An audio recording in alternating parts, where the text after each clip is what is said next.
The first three-game window in Concacaf World Cup qualifiers wraps up tonight, and Canada looks to break free from the logjam that sees three teams sitting on 2 points alongside them. El Salvador is one of those teams, earning 2 draws on the back of excellent defensive play, yet to concede a goal. Can Les Rouges be the first to find an opening? They'll have to if they want the full 3 points, and they'll have to do it without Alphonso Davies. As we welcome you back once again inside BMO Field along the lake shore in Toronto, Ontario. You're watching Matchday Live right here on OneSoccer. Andy Petrollo alongside Oliver Platt, Christian Jack. We'll also be checking in with Gareth Wheeler, Terry Dunfield, Adam Jenkins, and we're pretty pumped because we're going to have an Olympic champion join us on the show as well. That is the Canadian women's national team head coach, Bev Priestman. She'll be joining us a little later on. But when it comes to the men, yes, they are back at home in a game that John Herdman has already called a must-win game. Mathematically must-win? Of course not. But established dominance at home must-win? Absolutely. The first 2 games in this final round of qualifying, Canada has had to come from behind to salvage a point, proving that they don't wilt that easily. But you know they're going to want to set the tone here tonight against El Salvador, and they'll have to do it without the men they call Fonzie. He was injured in that game against USA, coming on out in the 76th minute. Gentlemen, we know he's already made his way back to Germany, dealing with a knee injury. What kind of hole does that leave in the lineup, KJ? Yeah, it's an enormous problem, obviously, whenever you lose your best player going into a game. The one thing I would say is that I don't think this is a surprise to the Canadian men's national team coaches. You know, I think, alluding to this whole World Cup qualifying process, is we're in unprecedented times. 3 World Cup qualifiers in a window has never happened before. We're seeing international football full of rotation during this window already. And I think that John Herdman, John Herdman may not have planned for necessarily an injury like this that would have happened like this to him in Nashville, but Ollie, they've planned for him. They know he was never going to play all 14 games, and as we've seen with Sam Adekubi, who isn't playing tonight, but other players who've come in, the standard is there for other players to come in and set.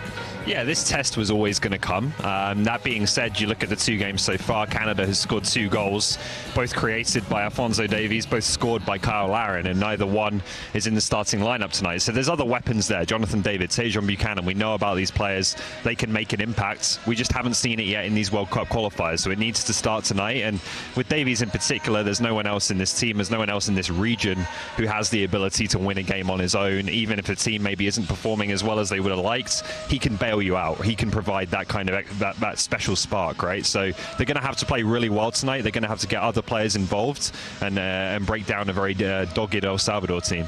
We'll get to those other players because we'll get to the starting 11 a little later on. But of course, Alphonso Davies is still the story here. Adam Jenkins had a chance to catch up with head coach John Herdman. And yeah, the first question was about Davies.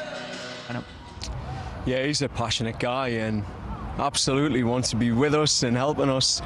But we've got to look at the long term for Alphonso. He's done a great job these 2 games. He's been our biggest attacking threat, but when you have injuries to knees and you're looking at a very busy schedule through September and October, I mean, my mind is absolutely on making sure that he can play for Bayern Munich and that we don't risk him here.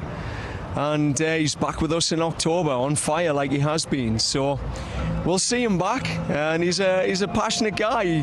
He wants to play as every 21-year-old kid does. But we'll never risk the jewel in our crown's health. When these big calls have got to be made, you got to make them. Now, 2 years ago, I don't think I'd be able to ask you this question. No Alphonso Davies. This still seems like a team that should be able to go out and get the result. You have Jonathan David in for Kyle Larin today. Just what type of team should we expect today? Yeah, look, we've said these 3-game windows are tricky. You have got to rotate players, and even guys in this group have picked up little niggles. So we've got guys turned up today, not 100%. So was it the lineup we wanted to put out there? Maybe not. There are some things we've had to consider, but at the same time, I trust every man. Sam Adekubi last game came in, Tajon off the bench, so we've got some good depth here. And while we know El Salvador are tough, we've seen that with their results. I think we've got enough to get the job done tonight. And just finally to build on that. I just want everyone to know that Ollie is the jewel in the OneSoccer crown. It's the big ruby. That's what he is right here on this show. But I've heard other things. Maybe just a little bit. We love Ollie over here. And the team loves Alphonso Davies, but you know what? He was also making some headlines just a few hours before kickoff, gentlemen, when he put this out on Instagram saying they won't realize how big of a part you play until you're not there to play it anymore. This caught a lot of people by surprise. Of course, Herdman and also the players preaching the brotherhood. It's one big team. It's not an individual. So, of course, everyone started thinking, my goodness, is he talking about Canada? But he quickly followed up with a tweet, Alphonso Davies did, saying, hey, a caption's just a caption. Please don't read anything into it. There are absolutely no issues with me in Canada. I support this team. I'm disappointed that I'm not there. I look forward to rejoining them in October. KJ, just what do you make of it? Is a 20-year-old being a 20-year-old? I mean, I don't know. Yeah, look, it's not ideal, obviously. I think first thing I would say is I think John Herdman held himself very well there in that interview when addressing it. You know, we've got to change the way we think a little bit here in international football. You know, for me, the biggest rivalry in the game that's not talked about right now is the battle between clubs and internationals, right? And this week we've had, you know, Nasser El Khalifi from PSG coming out saying that international football cannot suffocate the passion that fans have from the club game. Why is he saying that? Because the clubs are trying to wrestle the power back from the international game, the World Cup, trying to push for every 2 years. So I think what John Herdman has said there is very accurate in terms of they have to give Bayern Munich a leeway in this decision, Ollie. Bayern Munich see that, and no matter what Alphonso Davies or Canada won, Bayern Munich pay Alphonso Davies a lot of money, and he could well be worth 9 figures, over £100 million. So, you know, whatever they have to do to take care of Bayern, Canada has to do that right now, and I think they've made the right decision. Yeah, I was a little bit disappointed with the post from Alphonso, to be honest. Like, we all love the kid. He's a superstar. He's the jewel of this program, as John Herdman said. Yeah. He's a smart kid. I have a hard time believing, you know, I know he's put out another statement to try and clarify. I have a hard time believing that wasn't in reference to the fact that he's not here tonight. I think he knows it's match day. That's how people are going to read into it. So I get that he's frustrated. His family's here tonight. He wanted to play. But I think it's like John Herdman, you know, John Herdman has to make a decision. He has to be strong. He has to do what he thinks is the right thing for the team and for the player in the long term over these 14 games. And I think when that decision is made, Alphonso just needs to understand it. He may not like it. He may be frustrated by it, but he needs to buy into it and understand that John Herdman is doing what he thinks is best for the group and best for Alphonso. I'm not trying to sabotage anyone here. It is always a we before me mentality with this group. That's what they preached all along. And is it hard for a genuine world-class 20-year-old to sometimes think about others rather than himself? I would imagine that is very difficult for him. But that is the group mentality. That is everything that every player has said. Every player that I've spoke to, interviewed, they've said in the past, Alphonso Davies has checked his ego at the door, and it has been about us. This, I agree with Ollie, was definitely out of character for that. It isn't good timing. It is a distraction. There's a game to be won tonight, and this is what people are talking about. But I don't think it's going to be a big distraction because of the way John Herdman handled it. Well, and I think, if anything, Alphonso Davies just learned how much people do follow soccer in this country, how much they love it, the kind of superstar he is, and the reaction that he got immediately. So maybe now it's like, okay, that's never going to fly under the radar. Yeah, never fly under the radar when I tweet something like that. So lesson learned. All right, here's a look at the table heading into tonight's matches.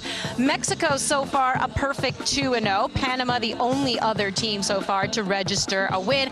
And Jamaica the only team right now to go pointless. So yes, Canada right now, great to see them sitting in third. We know there's no Alphonso Davies here. We've already heard John Herdman call this a must-win. Ollie, when you look at this game, though, what would you say is at stake here? Well, it's as close to a must-win as you can get at this stage. You know, mathematically, as you mentioned earlier, it's obviously not do or die in terms of it's the end of the road if they lose tonight. But if you don't win your home games, as we've said many, many times in this opening week of qualifiers, you start to have to find points elsewhere on the roads. And that's already happened with dropping 2 points against Honduras. That wasn't ideal. But okay, they go to the United States and they get one back. So that helps. But this game and the Panama game next month as well, if you don't put 6 points on the board here, then you're starting to look at some really difficult matches that you're going to have to go into. You're going to have to get at least 1 point, 3 points in some cases to try and make up that ground, and you start to get behind very, very quickly. Yeah, I don't like the term must win for a lot of the reasons mathematically, as you've rightly said, right at the top of the list. I also don't like it because I think that it plays down El Salvador, and I think this is a tough night for Canada tonight. Canada may go out there and win by multiple goals, but I'll say this, if they're going to do that, they're going to have to be at their very best tonight, and I don't think they should take the for granted. I don't think they will, by the way. But I agree with everything Ollie said. The one thing I would say is that the facts are El Salvador, whether you look at ratings, qualification processes, are one of the weakest teams in this group. The other fact is you need to win home games to qualify in CONCACAF. All of history have ever said that. So you take those two factors in, of course it's an enormous night here tonight. And if they don't make the World Cup and they don't win tonight, it will be number one on the list when you look back and go, that was the night why we didn't make the World Cup if it's a close one. So I agree with everything you say. 3 points, almost essential if they want to try and make this World Cup. Well, let's look at the 11 players who will be on the field to get this started against El Salvador. We already know Alphonso Davies, some changes there. David getting the start as well. So when you kind of see how things are shaping up over here, I'll begin with you, KJ. Anything in particular standing out? Well, I think the first one for me is the men in the middle. Atiba Hutchinson comes back in instead of Mark Anthony Kaye, and Stefan Eustaquio plays again, which is a phenomenal achievement for an outfield player midfield who covers the ground that he did. Richie Larea, Alistair Johnson, the other players that have played full 90s as outfield players already. And again, Ollie, a lot of tactical versatility lined up there as a 4. I would not be surprised to see Richie Larea switch over as a right back, have Tejon Buchanan on the left-hand side, and maybe make that as a back 3 at some points with a box midfield, which is why Osorio and Hoylett can combine there as well. Yeah, it'll be very fluid. I think they'll defend in that 4-4-2, I think is most likely, but then you'll see Richie Larea go forwards down the left, Buchanan provide width on the right, Jonathan Osorio and Junior Hoylett I think will operate just behind Jonathan David, and they'll create that box with Atiba and Stefan Eustaquio at the base of it that they like to create. So I think it's pretty much what you would have expected given the absentees. Obviously not only Alphonso Davies but also Kyle Larin having started both of the previous 2 games as well. First 2 games in this final round. Haven't really seen much from Jonathan David, but he makes us expect things from him, because when you look at this 2021 calendar year and the 6 matches that he's played for Canada, 4 goals, 3 assists. We expect him to show up on the score sheet. We just expect him to do great things. Do you want to see more from him?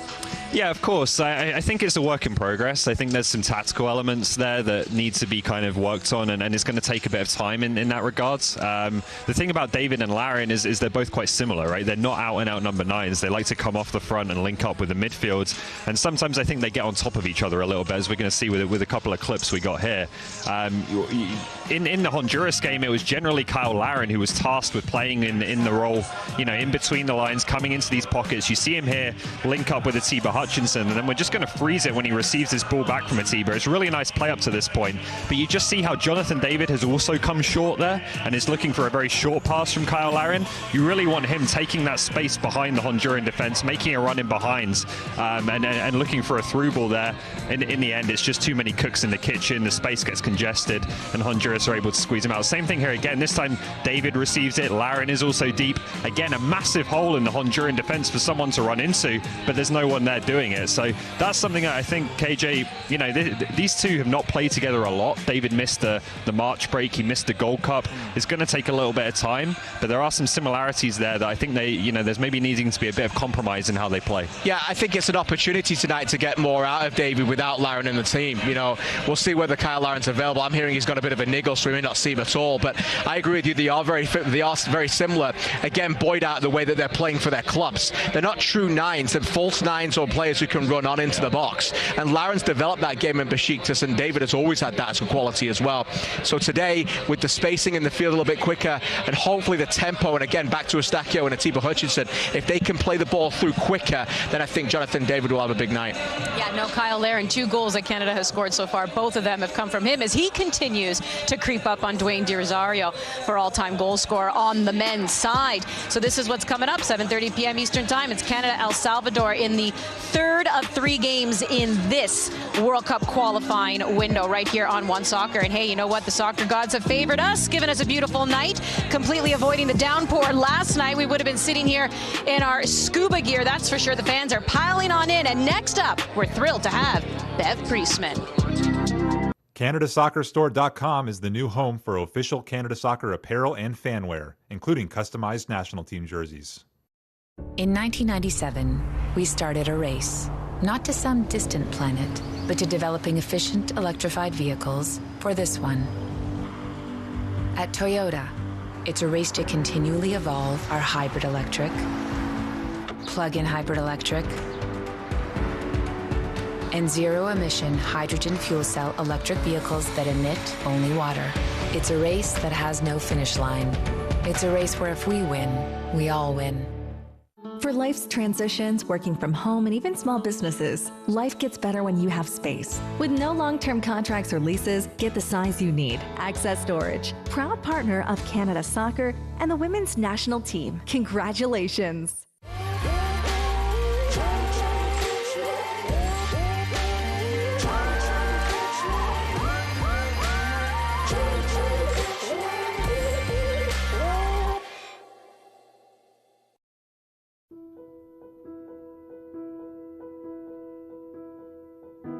To play.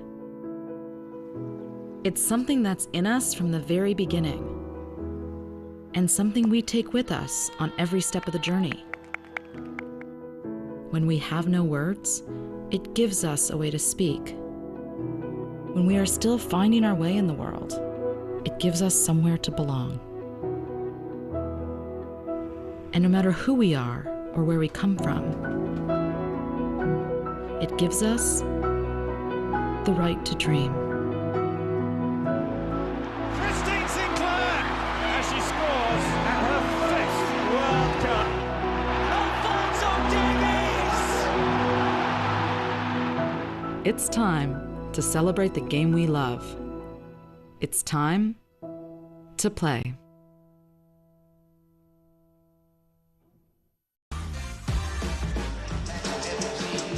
Welcome back into Matchday Live here on OneSoccer. Well, it was just a month ago we were given such a thrill in this country when the Canadian women went all the way to the final at the Olympics in Tokyo, and they brought home gold. Yes, the motto heading in was change the color of the medal, and that they did. Andy Ollie KJ still with you, and yes, Olympic champion. That's what we can call you. Bev Priestman here joining us on Matchday Live, and I've been hearing some rumors already at home. You're not paying for dinner.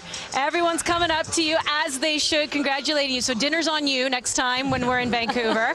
Very special, but pleased to have you here. I mean, how does it still feel, the afterglow of the Olympics? I think at events like this, it just makes it feel even more real. Everyone stops you. I think, you know, this country loves their national teams, and I think you'll see that tonight. So it's absolutely phenomenal.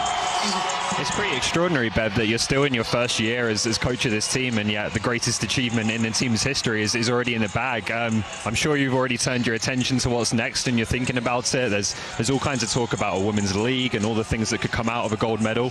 What's next for you? What's first on the agenda? Yeah, I think you're right. I've gone straight on to what next. I think one thing to note is that Canada's gone 3 Olympic podiums, but we haven't got in the top 4 of a World Cup. So we want to put the star on the jersey. That doesn't go anywhere. That stays there for life. So we're absolutely attacking now the World Cup, and you know, for these players, it's just been great for me to see the recognition that the players have got. I think, you know, a lot of our players are undervalued on the world stage, and the gold medal does that. It puts them where they deserve to be, and I think to do that now repeatedly is our next challenge.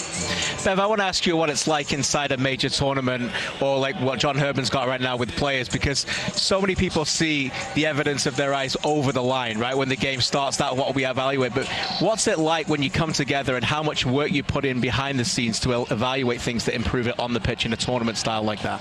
Yeah, it's difficult. You know, it's back to back. You get no time, and I think that's the art. We kept it really simple about reviewing a game, looking ahead to the next game. And you're right, like today on the plane on the way here from Vancouver, I've watched some of the TV footage because I haven't actually taken it in. You know, a lot of people are talking about the moment, but you know, as a coach, you just absolutely tactical. You're in the moment. You're putting every little detail in. So I think, you actually can't take it in, and I think that's sometimes, you know, a good thing and a bad thing. But I'm determined now to take it in and push forward and make sure it's not just a one-off. Good for you. So many questions that I have for you, but I do want to go back to the tactics of it, just to your point, because a lot of times when we talk about a gold medal winning game, we talk about the players, how they felt and what they were thinking when they were out there. But as a coach, you have to be a master chess player as well. And right out of the gates, halftime, you made 2 crucial substitutions, 63rd minute again. Overall, starting Steph LeBay as the goalkeeper. How in tune were you in that gold medal game, you as the coach? And what were you feeling also during penalty shootouts? I have to know how the coach is feeling too. Yeah, listen, it was the second penalty shootout.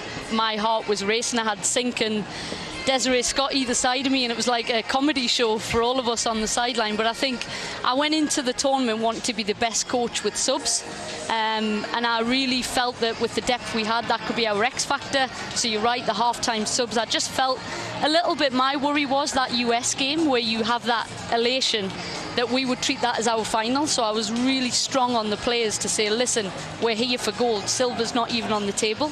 So them half-time subs, I thought they made a big impact. Like Julia Grosso, I felt this tournament was the making of her, and I said to her when she went on, kid, you're going to go and get us a gold medal. And then she goes and scores the penalty. It's like, yeah, but these kids have come through the system. It's 10 years of hard work, and it's not just me. You know, John here tonight, he's doing a great job for the men's programme, but you know, he was the start of that, and you know, all the moments in that tournament probably was a signal of what them 10 years have looked like in the next 10 years. We're obviously hoping to see the team back on Canadian soil as soon as we can. I know it's just filling up here tonight, but when you feel the atmosphere here tonight, the games the men's team has right now, the moment that the women's team is in, what kind of opportunity do you think is in front of the program as a whole right now? Yeah, I think the players just can't wait to connect with the fans. It's been a long time, right? We've all suffered in COVID, and it's just great even just to see this now. So we'll have a victory tour, East Coast, West Coast. The details we're finalising, but we absolutely can't wait to get in front of the fans and, you know, share the moment and probably make it feel a little bit more real for us as well. Like I'm talking about, we were in this bubble, we didn't have fans. That'll make it feel really, really special. Yeah, you deserve that. I have another leadership question, if that's okay, because I think you and John are very similar in terms of, I look at the players tonight and they're 100% comfortable in their own skins, right? They don't feel like they have to prove anything to coaches anymore, and I felt that was the same with your team. How important is that to instill that in players, that you just go out there and be yourselves and not prove anything to us anymore? Because I feel like for many years for Canada that was always the case. Yeah, I think like it's all in your actions. I think trust, you know, I rotated the squad, I've given a lot of minutes with John. You're seeing it now, a lot of players coming through, young players given a chance, and that's exactly the same in the women's programme. Jessie Fleming going and hitting 4 penalties where, you know, you think that 4th one it's going to start to wobble a little bit. I just think, you know, there is some commonalities. We produce players, and there's been a lot of investment from Canada Soccer on the podium over the years, and that came up big in that moment. But I think with young players particularly, you just have to give freedom, and you have to. I felt we were the most prepared team. The players felt that, you know, those penalty kicks we took, God knows how many. So when them moments arrive, you feel confident as a player. Well, I can tell you all of Canada rode those waves with you at the Olympics, and to culminate there with the Olympic gold, such an accomplishment. Congratulations on that. And I know you're going to be very busy because also Concacaf announcing the Concacaf Championship and Gold Cup. So a lot of great things happening for women's soccer. Bev Priestman, head coach of the Canadian women's national team, Olympic champion, taking the time to join us here on Match Day Live on OneSoccer. We'll hear from Gareth and Terry when we return, as well as Jonathan Osorio, who recaps the first 2 games and gives his expectations for tonight. Stay with us. The Battle of the North continues here on OneSoccer. One of these sides will be crowned Canadian champions. Bustos score! Amir did it! What a goal from Kyle Beck! Nolan picks up the man in the box, and it's headed in. Another game, another goal. Oso up the post. The Impact have done it. They are the kings of the North. And into the back of the net. Diaz has tied it up off the corner kick. Novak! Now following up is Bustos. Score!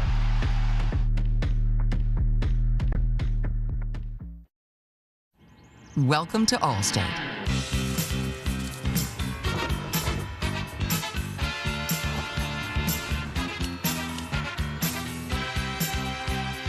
You already pay for car insurance. Why not take your home along for the ride? Allstate. Here, better protection costs a whole lot less. You're in good hands. Click or call to bundle today. Green flag waves. And away we go. Here we go. Absolutely fine. Oh, that's a big crack. Oh my goodness me. Brad Binder up the inside. He's done it. Oh, here comes Jack. go like that. Side by side. Oh, he sits him up.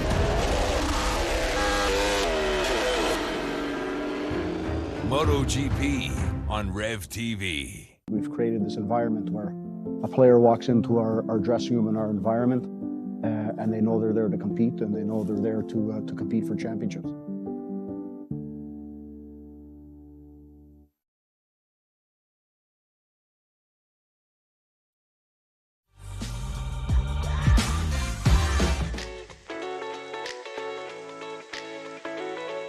We wish we would have took all points at home against Honduras.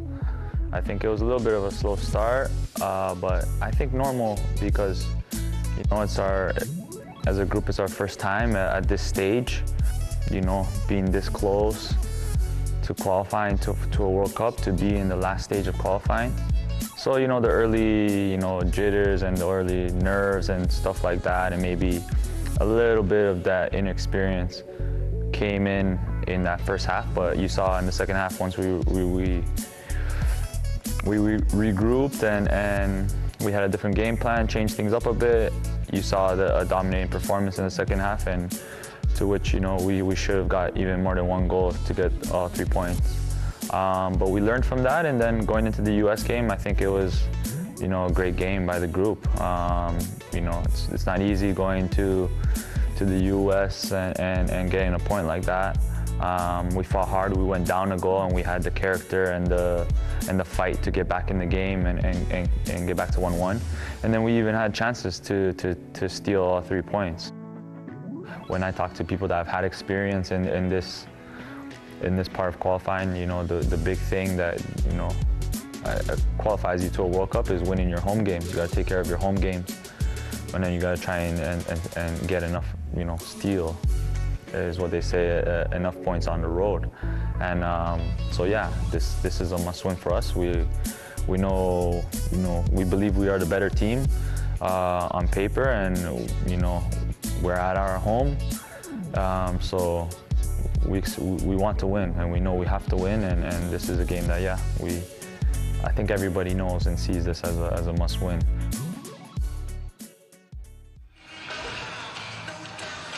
There it is again, must win. They want the full 3 points. Oh, boys, we're not going to start dancing, are we? Because it's the analysis that we want from the two of you. Let's get to the two guys calling this one. Gareth Wheeler, Terry Dunfield, not dancers. One of us has moves. Just one of us. One of us is a former player as well, so I think there's a lot more credibility there. Thanks, Andy. Hello, KJ. Hello, Oliver. And hello, Canada. We're ready for this one tonight. Terry Dunfield just burst through the door. He's raring to go because this is a big game here tonight. 3 points on the line. Canada in third place with a bunch of other teams. And look, you just need to take this thing forward. How big is tonight? They're calling it a must-win. It's just the third game of the group. I was going to lead with I'm quietly confident, but I absolutely kicked down the door. You're not quiet. I'm very confident coming into the game today. I think with the Octagon format, you've got an extra pass. You've got those couple of extra games where maybe we could have picked up more points against Honduras. I thought it was a great point, a big-time performance against the U.S., but tonight is a must-win game. And we almost need to go into killer mode, and it starts when you walk into that changing room. Killer mode. My routine's perfect. My music's perfect. I walk out that tunnel. I nail my warm-up. Killer mode. I come back in. My last little details. Killer mode. Tonight is killer mode. The thing is with this Canada team, it might be killer mode, Terry, but it's methodical in terms of their build over the course of the year here in 2021. In early World Cup qualifying in the spring, the team got better the more they played. In the Gold Cup, the team got better as the games came thick and fast. Are you expecting the same here tonight where there's been a gradual build over this window? I love how you say that, methodical, and the team's growing, and for sure it is. We're coming off the back of 3 very big halves, and this energy that I'm bringing right now, this emotion, when we get into killer mode out on the pitch, I I think we almost have to be like surgeons. We have to be precise, whether we're going to break down those wide channels. If they shift across that diamond, can we get to the weak side? Maybe direct play off of David. So we're very precise with our actions, whether we draw El Salvador onto us and break, where we're so good in transition. So we're killer mode with precision, methodical, and that's the Canada ID. We'll get back into dancing mode if Canada can come away with their first win in the final stage of World Cup qualifying since June 1st of 1997. Eddie Berdusco with a 68-minute winner at Commonwealth Stadium in Edmonton. It's been that long. It's about time that we set things right. Back down to you, Andy. I didn't think we could say anything more than must win, but it turns out killer mode is actually the phrase of the pregame show. Terry is ready to go. Is Tajon ready to go? You know, we'll be talking about him next year on Match Day Live on OneSoccer. Stay with us. Canada Soccer's national teams on OneSoccer is presented by the Toyota Corolla family. In 1997, we started a race, not to some distant planet, but to developing efficient electrified vehicles for this one. At Toyota, it's a race to continually evolve our hybrid electric, plug-in hybrid electric, and zero-emission hydrogen fuel cell electric vehicles that emit only water. It's a race that has no finish line. It's a race where if we win, we all win. For life's transitions, working from home, and even small businesses, life gets better when you have space. With no long-term contracts or leases, get the size you need. Access Storage, proud partner of Canada Soccer and the women's national team. Congratulations. And he will strike it and he will score!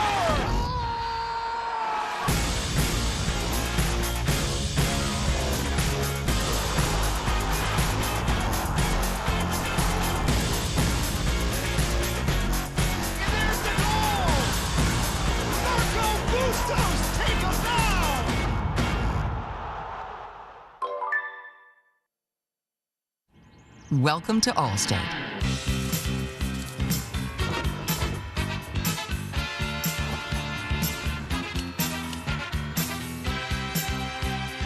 You already pay for car insurance. Why not take your home along for the ride? Allstate. Here, better protection costs a whole lot less. You're in good hands. Click or call to bundle today. This broadcast of Canada Soccer's national teams on OneSoccer is presented by Allstate. You're in good hands. Absolutely beautiful night in Toronto, Ontario. It is the third of the 3 games in this World Cup qualifying window for Canada. They are hosting El Salvador at BMO Field, and there's a good mix in the crowd. Seeing some red, but definitely seeing some blue too. And that was the case back on September 2nd when Canada kicked things off against Honduras. Now, September 2nd was actually the first time the Canadian men played at home since October of 2019. It felt good to play in front of the Voyageurs, but yes, Honduran flags were equally as visible. So to no one's surprise, tensions were high and our OneSoccer camera caught all the action.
Let's bring in Adam Jenkins now, who is sidelined for that Canada-Honduras game. And there's still some debate on whether or not the great Sir Alex Ferguson used this phrase, but I'm going with it because it's awesome. It was definitely squeaky bum time between the benches there in that match. Adam, what was the feeling like? And in particular, what happened in the stands? Yeah, between the benches, it was definitely intense, but it was in behind the benches where most of the action actually happened, because that's where the players were sat up, the substitutes last match, and for reasons like you just saw, they've actually been moved to either side of their dugout. But there was a Canadian player, I'm not going to name names, that got into it with some Honduran fans. Tejan Buchanan and the Honduran subs were going at it too. But what that spoke to me more about, Andy, was just the cohesion of this team. Yes, it's a home match, and yes, there's been a good turnout. We're expecting a sellout here tonight, but it's definitely an aggressive atmosphere full of animosity, and the players embrace the fact they can finally play at home. But as you've already alluded to, there's a lot of blue here tonight. There are tons of El Salvador fans, and they're going to expect that same kind of animosity here tonight. So I just really want to highlight the cohesion of this team, and even without Alphonso Davies, this is a group of men that knows what it's going to take, knows that it's not going to be easy. They're no strangers to Concacaf, but Concacaf was certainly brought to BMO Field last time. I expect the same tonight, Andy. A lot of fun. Stay safe there, my friend. That's Adam Jenkins, who will Yes. continue to be between the benches for us here on OneSoccer. And yes, COVID protocol rules had the players, they needed to be separated, so they were in the stands. But you heard Jenkins say that they've switched that now and put them alongside the other bench with a cover, still adhering to COVID protocols, just not accessible to the fans the way they were in that Honduras game. Let's stick with Tejan Buchanan. We just saw in those highlights as well in that game. He's the one who took down the Honduran player that led to them getting on the board first. Was not in that last game, didn't start in that last game, getting the start here right now. KJ, what do you want to see from Tejan Buchanan, in particular, perhaps offensively, for him to really feel like he's contributing? Yeah, I suppose he will be helped without Alphonso Davies there, because he'll be given a little bit more freedom, I would imagine, depending on whether he plays on the right, or I wouldn't be surprised to see him play more on the left-hand side. I think what you need to do is you want to allow them to express themselves a little bit more. I think John Herdman has admitted that they came out a little bit tight in the first game. I think what's very important for me is that they set the tempo very early. In all the games that we've covered, there have been a lot of positive results this year in 2021, but the one thing is they haven't started games very brightly, Ollie, and I think Buchanan has the power to do that. When you're El Salvador, and we're going to get to their team in a second, what they struggle with is pace and players running in behind. In their last two games, both of their games against Honduras and the United States, it was all very safe, all very much kept in front of them, and this is what Canada can pose, and that's certainly what El Salvador coach has been talking about this week, a very different kind of attack than they've seen so far in Concacaf. Yeah, it's simple for me with Tejan Buchanan. The key is create space for him. He needs open space to play into, to get up to top speed, to run at people, and to cause defenses problems. And I thought he did okay in the first 15 minutes against Honduras on the right side. Looked a bit more uncomfortable on the left when he was having to defend very deep at left back, but there's different ways you can create space against a deep defense like the one we're going to see tonight. You can play him a little bit deeper, and I think they will do. His starting position will maybe be a little bit deeper. He'll come from a right wing back position, join the attack, and then you're looking at players like Jonathan Osorio, who can create, they can draw attention to them, right, and draw players into them, open up the space, release players, get those quick switches to the opposite flank where space is open as well. So it's all about finding open spaces for Tejan Buchanan. Yeah, he's going to want to find the back of the net, and the fans are going to want to see that backflip from Tejan Buchanan. Let's turn our attention now to El Salvador.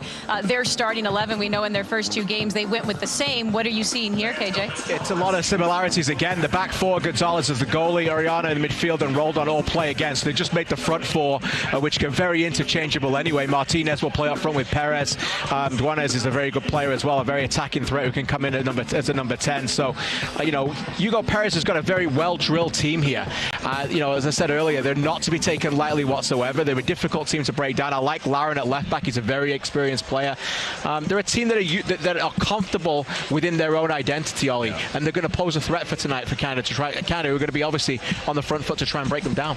Yeah, I think there's no doubt that they looked at their first two games, which were the home games, and thought that's where we have to get points. They named an unchanged team in those two games, so that was always going to have an effect tonight.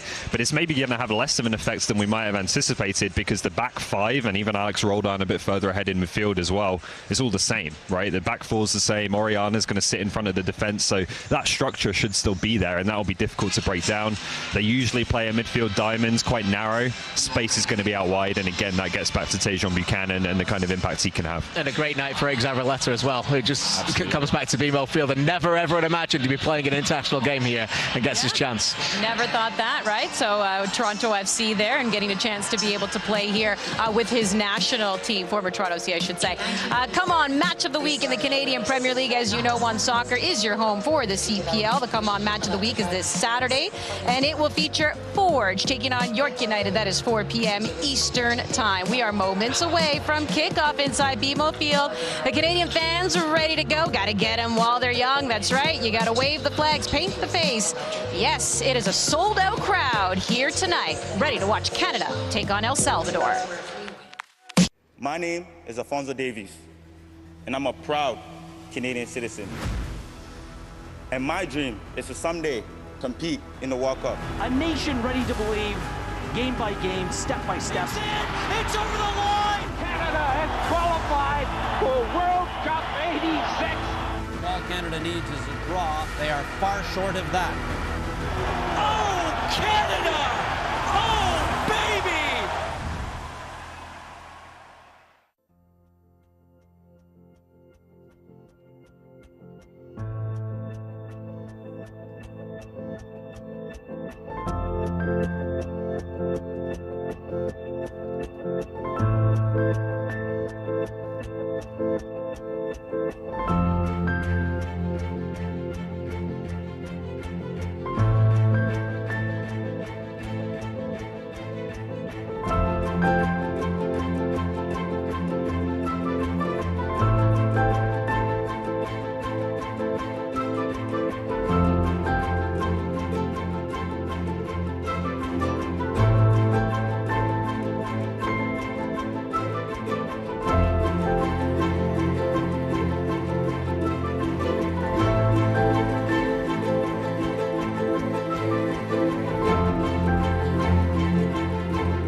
The FIA World Rally Championship pits drivers, co-drivers, and production-based cars against some of the most brutal and unforgiving terrain on the planet.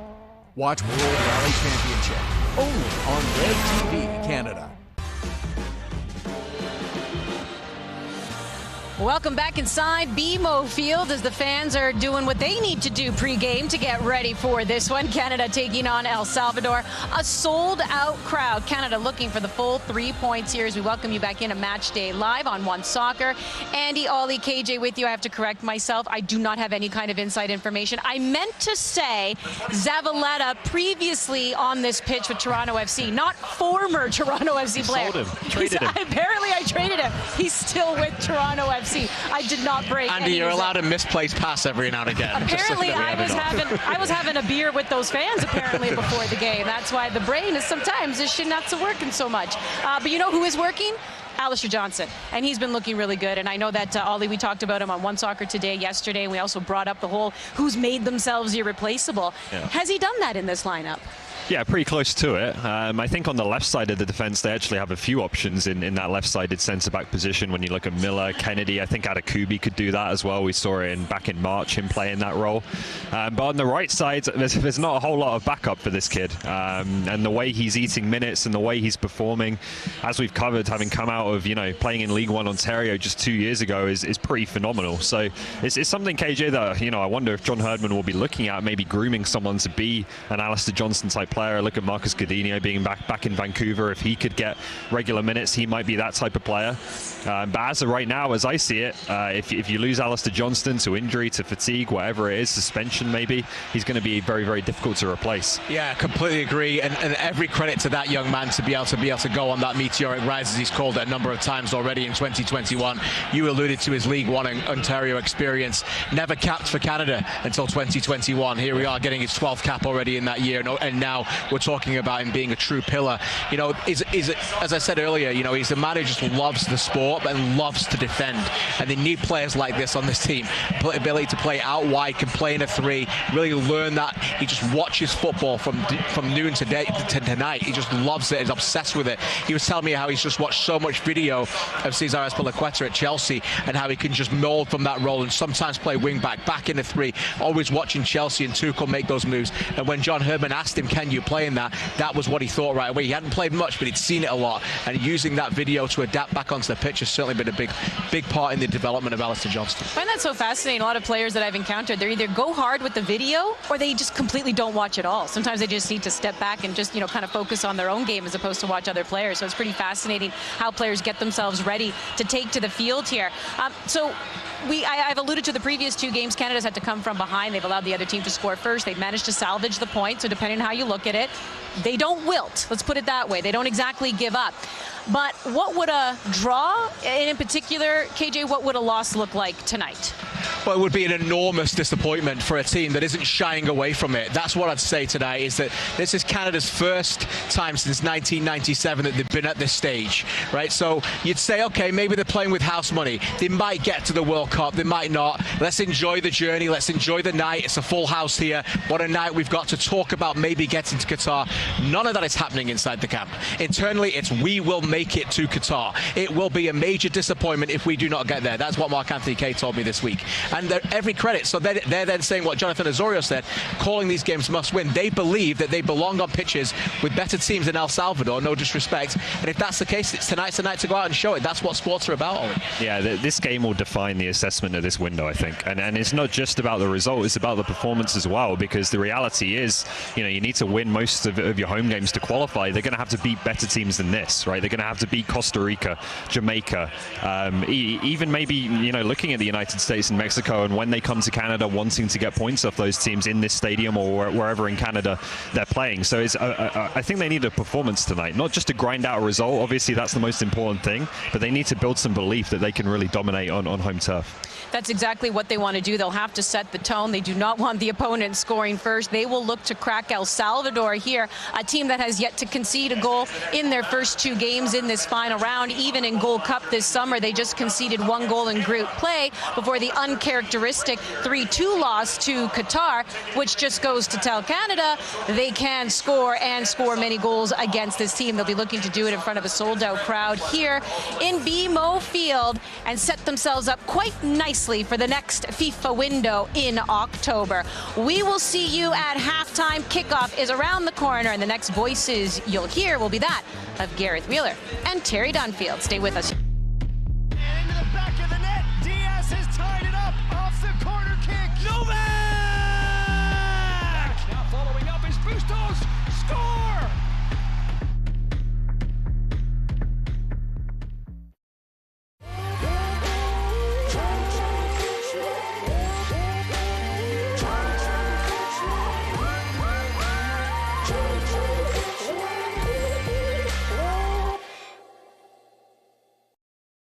The Battle of the North continues here on OneSoccer. One of these sides will be crowned Canadian champions. Is Bustos score? Amir Didic! What a goal from Kyle Becker! No one picks up the man in the box, and it's headed in. Another game, another goal. Oso off the post. The Impact have done it. They are the kings of the North.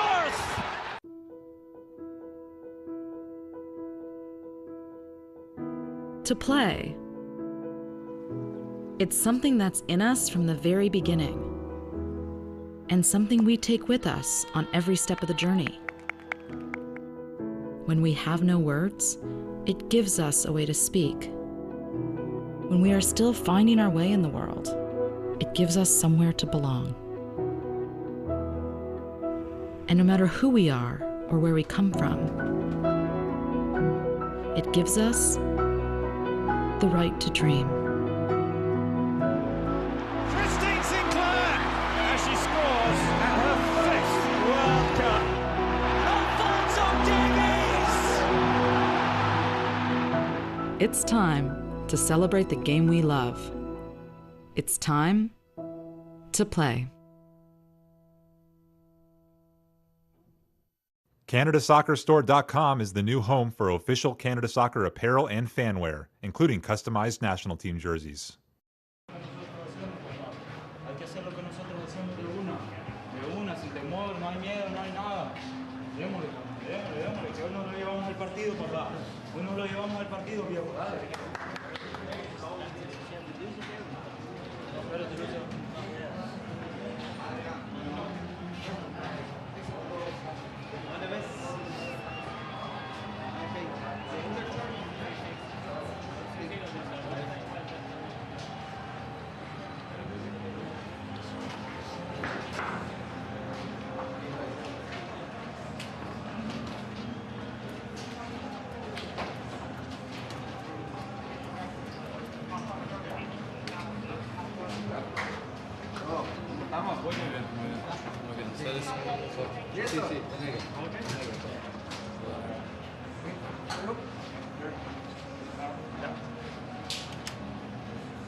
Week of Thursday night against Honduras. The homecoming for this Canadian crew was absolutely electric. Tonight looks to be a similar vibe, but a lot more blue has descended at BMO tonight. El Salvador well represented, but the Canadian flag will continue to fly high. The maple leaf, the true North strong and free, will stand their ground, show their worth, and show the rest of Concacaf that this Canadian team is here to stay. With the stakes sky high, qualification for Qatar, the ultimate goal, finishing this window on a high with 3 more points, while bringing the style and substance that this team has shown across the way, will go a long way to delivering that very message. Get up, Canada. Get ready. Your Canadian men's national team is about to put on a show. Coast to coast to coast. It's Canada. It's El Salvador. It's the quest for Qatar. The next step starts now.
evening, raise your red and white high proudly in the air and join us in singing "O Canada."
For that group right there, a big night under the lights on the lakefront in downtown Toronto.